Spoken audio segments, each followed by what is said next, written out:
안녕하세요. Sadly, this is over with my Korean, so I will continue further in English. Thank you very much, Irni and Busan Biennale Committee for having me here. It's really a pleasure. Thank you very much. My name is Rinharetova, and I came here from Vienna in Austria. And I will share with you a little bit more about the organization I work for, which is TBA21, the Serbo-Nemesa Art Contemporary. It is a foundation that was established and founded in 2002 by a philanthrope and a collector, Francesca Thyssen-Bornemisza, who is representing the fourth generation of a Thyssen family's commitment to the art and public practice. The TBA is based in Madrid, in Spain, and in Vienna, in Austria, and has situated projects in Italy and Spain. All the activities are kind of really driven by the artistic practice in this foundation, and we strongly believe in the transformative power of the art.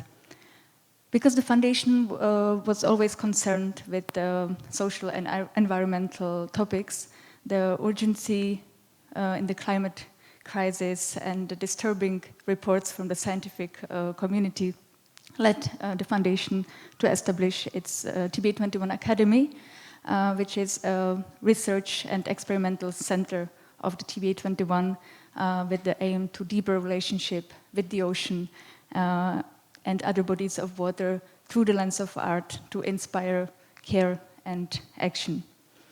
We acknowledge the ocean as a living entity with many voices, and we dedicate our work them to be heard.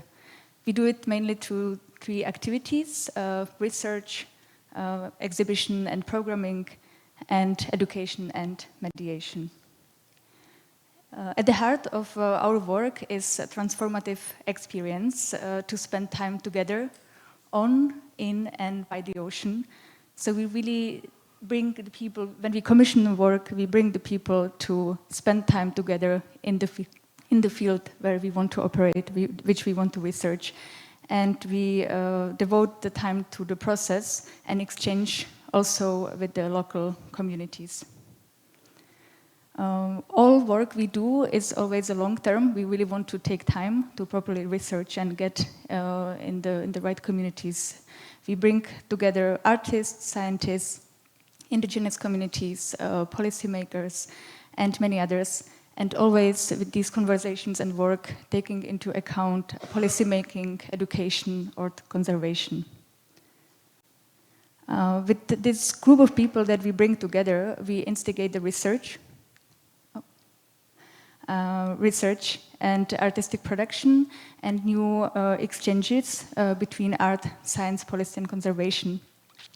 What is really important to us is intersectionality and transdisciplinary approach, because we do research complex topics such as climate change, deep sea mining, and these topics require also a complex understanding beyond single individual disciplines. The initial experience at the sea is then further developed by our curatorial fellowship program, which is called The Current. And this program is always led by a curator that we appoint. And then this curator is further nominating the participants that will kind of accompany the curator and us on the journey of a collective research. Every 3 years, because there is a new cycle, and we always focus on one, usually geographical focus. So we were already researching the Pacific, Mediterranean, and this year we are also focusing on Caribbean. We started just a cycle. And the research process, findings, and objects of knowledge are then being presented through exhibitions, new commissions, and programming, and then shared with the public. And TBA21 Academy was for a long time just like this research center, nomadic institution without no home. But with the more research that we produced and accumulated, we felt that it's really important to present our work also more in depth. And that's what has brought us to Venice in Italy, a city built on the water. There's probably no better place for us to be. And we landed in the church of San Lorenzo, in Venice. Here on the facade, you can see a sound installation that is called When Above, made by Territorial Agency, architectural duo from UK, that is indicating where the sea level rise could bring the water in the next century, if nothing will happen.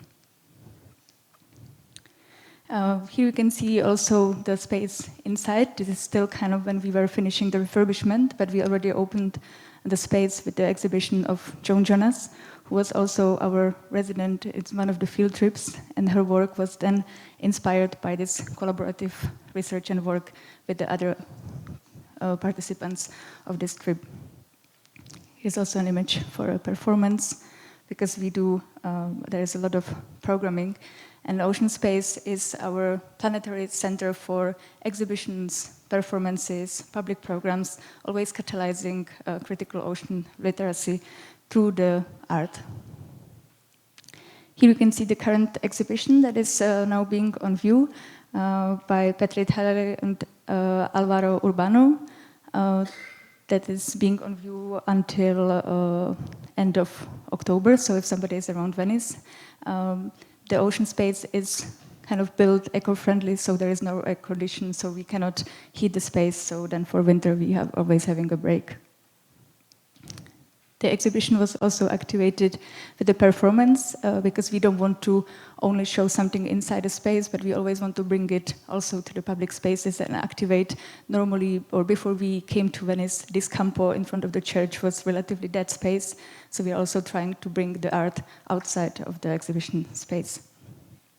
And for us, it's also very important to work with the local communities and engage the locals, because in Venice there is Art and Architecture Biennale, and many projects are coming just as a pop-up initiatives. And we really want to be here also beyond these big openings when the art crowd from the whole world is coming to the city.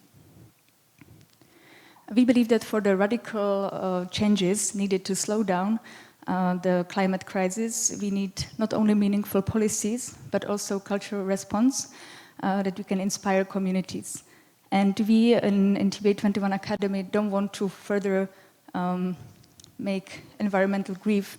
We really want to have rather constructivist approach and bring also some positiveness and some hope. And that's why imagination and art are so important for us, because we want people to motivate them to imagine the world that they would like to live in. And I'm moving to a part of our digital activities, because we are not a scientific organization, so our role is not to only articulate the issues, but we want to go beyond that articulation, and we really are aiming to build a capacity to act. And throughout the years, we experienced ocean as an incredibly segregated space, with many initiatives that were isolated, not sharing their research. Ocean conservation institutions were also highly competitive, and in such an environment, it's very difficult to make any large-scale impact. That was also one of the reasons why we decided, next to Ocean Space and our situated project in Venice, explore the digital environment and build an ocean space digital twin, Ocean Archive, also for global and remote audiences. Ocean Archive is designed as a storytelling, pedagogical, and collaborative tool. It's a user-based platform in the making. It's open source platform, and it's accessible to all. The only thing you need is internet access. It is an online infrastructure that is hosting a vast database of ocean knowledge. It generates and hosts online community, and it also offers a learning initiative. And it's really the aim is to connect like-minded individuals that we can give them the visibility and the possibility to network, and then we can provide them with the opportunities to collaborate. It's kind of our experiment in critical ocean literacy, this digital ecosystem. During the pandemic, a large portion of our work unfolded on Ocean Archive. Panel discussions, online talks, sound installations, podcasts, digital exhibitions from us, from our collaborators, but also beyond, because the platform is open to anybody to contribute. We are not anyhow restricting how one wants to use it. There is also a section dedicated to publishing, so also the writers can share their stories, their perspective, or bring new narratives to the existing content on the archive, and help others then to also navigate through the many currents of the content. As I mentioned, we are an action-oriented organization, and we love to bring different people together, because only then can some impact be created.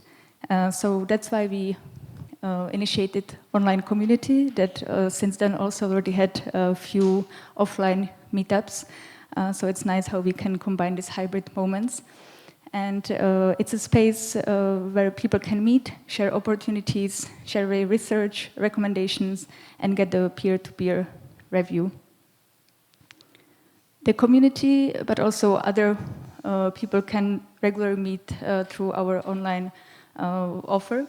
It's a tuition-free learning initiative that is dedicated to art, science, and advocacy, and invites fluid thinking with the ocean and move beyond the binaries between the land and the ocean. It offers always 2 semesters, so although we are trying to go beyond traditional academia, we are a little bit following the semester structures. So there are always public lectures, workshops, and reading groups where the people can meet. This year we just started last Wednesday. We kick off the semester, and we have a focus on deep sea and deep sea mining, which always has been present in TBA21 Academy activities. But because the mining is about to start and the negotiations were supposed to be finished this year, luckily there is still 2 more years time to be decided if it will be allowed or not. So we decided to put now a little bit more effort and focus on the topic, because the biggest ecosystem is threatened, and we do not have much information or evidence what the mining would actually cause, and scientists need a bit more time, and we cannot solve the problem as an art institution, but what art can do and what we can do is to bring attention and spread a little bit more information about what is happening.